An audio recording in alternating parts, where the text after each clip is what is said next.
I think one of the things we need to work on is the language of technology.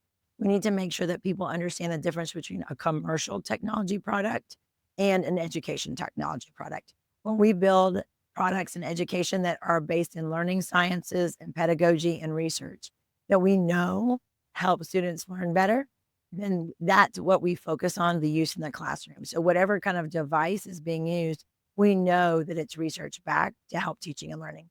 However, a lot of the concern is around commercial products. So very different for the addictive and algorithms of TikTok and Instagram.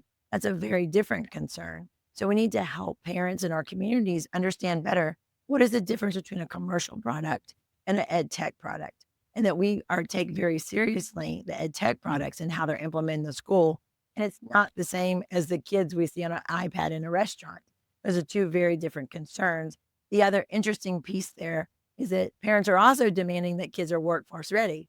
So the workforce demands technology skills. So we can't stop teaching kids the things they need to be prepared for the future, but we need to explain with clarity what the difference is between the tools and when they're a lot of pre-service training across the country in higher ed doesn't even include technology or technology skills. Some of them you might have lecture capture or just some simple recording, but a lot of the things that happen in the K-12 classroom are very different than the higher ed environment.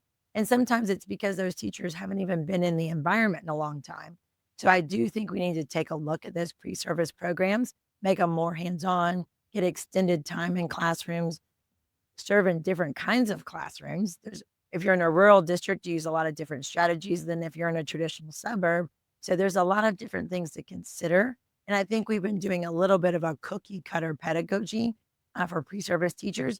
And we need to really refocus on a more diverse set of tools that teachers need to really help them be adaptable to any kind of teaching situation. So we have an ever-changing time right now in education with a lot of challenges. So on the administrative side, we're getting lots of messages about a need for how do we engage students deeper to improve attendance. So attendance is a major challenge. So a lot of focus on how we engage students with creativity, curiosity. AI is iterating at such a fast pace that school districts can't keep up. And we know about 76% of our school districts have not done any training for teacher-specific pedagogy-driven AI. So a lot of our workshops were all focused on AI, how to integrate it into literacy and numeracy to improve teaching and learning. And then our second avenue we really focused on was actually mental health. It was teacher mental health, student mental health.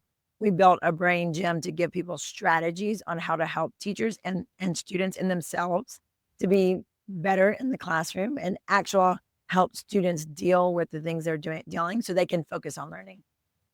Right. First of all, we did the first ever VR classroom. So every single session, all 19 sessions in 4 days, every attendee went in there. They learned from the Optima School, and the teachers were showing them their content curriculum, how to be a student in the metaverse. So every single session was in a headset, in a MetaQuest headset.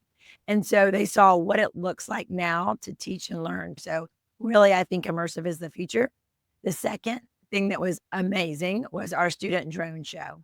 So a drone team from Colorado, St. Fran, 7 kids, right? 4 girls, 3 boys. They programmed 500 light up drones, flew them into the night sky, put on an amazing show. And that's a product of their CTE department. So every single one of those students is FAA pilot certified. But that kind of aerial display shows we're in it for the kids and what technology can do. There's really no limit.